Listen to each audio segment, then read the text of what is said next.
Assalamualaikum warahmatullahi wabarakatuh. Perkenalkan, nama saya Edwin Ramadansa, calon guru penggerak dari kelompok CGP 109. Saya akan sedikit menceritakan pengalaman saya dari mulai sebelum dan pada saat proses pembelajaran di program guru penggerak ini, sambil kita berjalan-jalan di lingkungan SMA Negeri 2 Lubu Pakam. Let's go. Saya adalah seorang pendidik di SMA Negeri 2 Lubu Pakam, yang mana tugas saya adalah sebagai pengajar mata pelajaran bimbingan teknologi informasi dan komunikasi.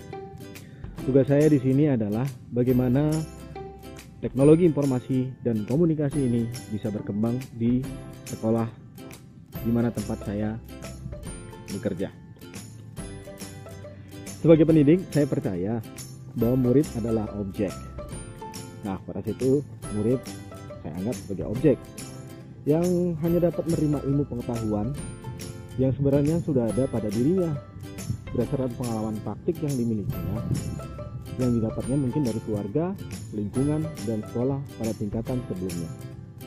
Tinggal saja saya sebagai seorang guru ya harus dapat mengembangkan apa yang mereka miliki untuk menguatkan definisi ataupun ya teori, bahkan menciptakan sebuah definisi baru untuk kebenaran dari apa yang mereka miliki, sehingga menambah dari apa yang diperoleh sebelumnya. Belajar merupakan proses pengembangan cita-cita dalam mengemban hidup yang baik dari waktu ke waktu, sehingga kehidupan murid menjadi jauh lebih layak. Saya percaya bahwa tidak ada murid yang bodoh.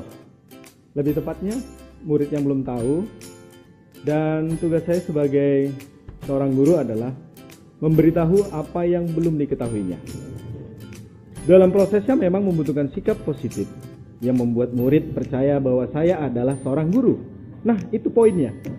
Membuat murid percaya bahwa saya adalah seorang guru yang dapat menuntunnya untuk mendapatkan pengetahuan yang lebih baik. Untuk menerapkan semua itu, kelas adalah wadah yang dapat menyalurkan pengetahuan dan menerapkan apa yang saya percayai dan diimplementasikan kepada murid. Menunjukkan sikap positif yang saya yakini segala apa yang saya lakukan adalah akan dilihat dan diperhatikan murid. Dari cara berpakaian, tingkah laku, cara bicara, serta perhatian personal maupun kelompok, menjadikan acuan murid untuk menambah kepercayaan terhadap saya. Jika murid sudah percaya, maka materi pelajaran atau ilmu yang saya sampaikan akan sangat berpengaruh pada sikap dan perilakunya dalam menerima materi ilmu yang saya berikan. Bersikap negatif acap kali muncul ketika murid tidak dapat menerima ilmu yang diberikan dengan baik. Nada yang tinggi, mimik wajah yang kurang bersahabat, sedikit kata-kata kasar, bahasa yang mungkin menjatuhkan mental murid, memberikan sanksi yang mungkin kelewatan batas. Bahkan, hukuman fisik sempat ada. Hal ini merupakan sifat manusiawi yang muncul dari seorang pendidik yang tidak terelakkan. Rasa frustasi yang diiringi emosi ini muncul ketika seorang pendidik merasa bahwa apa yang dilakukannya adalah proses pengajaran yang benar dan absolut, sehingga murid tidak diberi kesempatan untuk menyampaikan apa yang disampaikan seorang guru dan tidak dipahaminya. Guru menganggap bahwa pemahaman setiap anak itu sama, sehingga strategi mengajar di kelas bersifat tidak menggambarkan penyampaian yang seragam yang diterima murid secara keseluruhan. Maksudnya, bisa diilustrasikan bahwa setiap murid dianggap makanan pokoknya sama, yaitu nasi, padahal ada yang makan pokoknya jagung, sagu, ataupun bahkan daging. Tapi itu adalah gambaran sedikit hal negatif yang muncul karena motivasi guru yang begitu mulia. Harus konsep keilmuan yang diberikan kepada murid dapat tercapai dengan tujuan ilmu yang disampaikan sangat bermanfaat untuk murid. Setelah membaca, menelaah, serta berusaha memahami materi filosofi dasar pendidikan Ki Hajar Dewantoro melalui program guru penggerak, saya mulai mereview ulang apa yang sudah saya terapkan selama menjadi guru dan mulai menata ulang dari dasar. Murid tidak lagi menjadi objek, tetapi berusaha menjadikannya subjek. Cara dan strategi yang saya terapkan terhadap murid, perubahan harus segera dilakukan. Yang dimulai dari dasar, karena seyogyanya ketika bertambahnya pengetahuan kondisi murid dan lingkungan sekolah, hal inilah yang memposisikan diri saya sebagai seorang murid yang ingin berkembang dan memperbaiki pola pikir sehingga implementasinya dapat bermanfaat bagi diri dan profesi saya. Konsep dasar pemikiran KHD menambah wawasan saya terhadap pentingnya tumbuh kembang murid yang harus dituntun kodratnya yang ada pada anak-anak setinggi-tingginya sehingga mereka dapat selamat dan bahagia sebagai manusia dan anggota masyarakat dalam tumbuh lakunya hidup dan tumbuhnya kekuatan kodrat. Maka dalam hal ini saya berusaha untuk memahami masing-masing individu murid yang menjadi dasar strategi pembelajaran yang berpihak pada apa yang dimiliki anak. Tidak memaksakan ilmu yang harus dijalankan, tetapi lebih menghidupkan pengetahuan dan melihat bahwa murid itu adalah individu yang berbeda-beda. Sehingga cara menuntunnya juga berbeda pula, agar mereka dapat tumbuh sesuai dengan kodratnya. Untuk itu, perlunya saya menjadi seorang tukang kebun yang mampu merawat dan berusaha menumbuhkan pembelajaran yang bermakna dari kelas yang berbeda, sehingga pengetahuan dapat hidup sesuai kondisi dan situasi kelas.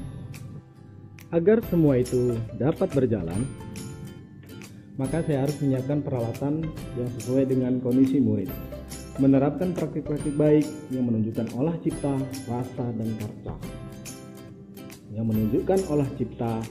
dan karsa. Jika ketiganya dapat bersatu, maka murid pastinya akan memiliki budi pekerti yang menunjukkan karakter positif, menambah tenaga dan semangat sehingga berlaku pada pemenuhan cita-citanya untuk hidup lebih baik. Mengolah pembelajaran lebih menyenangkan tentulah tidak mudah karena harus terdapat unsur-unsur kegembiraan yang mewakili semua murid. Memasukkan materi pada sebuah permainan menjadi tantangan tersendiri untuk pembelajaran. Saya dituntut untuk menjadi seorang presenter yang menuntun muridnya untuk mengikuti pola permainan sehingga bukan permainan yang diingat, tetapi materi yang disampaikan dalam permainan itu yang paling penting. Pembelajaran yang berpusat pada murid merupakan esensi dari pembelajaran. Karena apa jadinya ketika niatnya yang seharusnya pembelajaran itu adalah proses menghidupkan ilmu, tapi malah kebalikannya, malah mentransfer mental block dalam diri murid. Hasilnya, ilmu yang diberikan tidak tersampaikan dan menjadi sia-sia. Saya harus lebih banyak mendalami karakter dan kemauan murid, lebih sering mengawasi dan memperhatikan pada saat melakukan praktik pembelajaran. Dan setiap kali selalu menanyakan apakah ada kesulitan. Peran saya di sini adalah bagaimana melayani murid dengan baik sehingga olah cipta, rasa dan karya muncul dari sikap yang diberikan.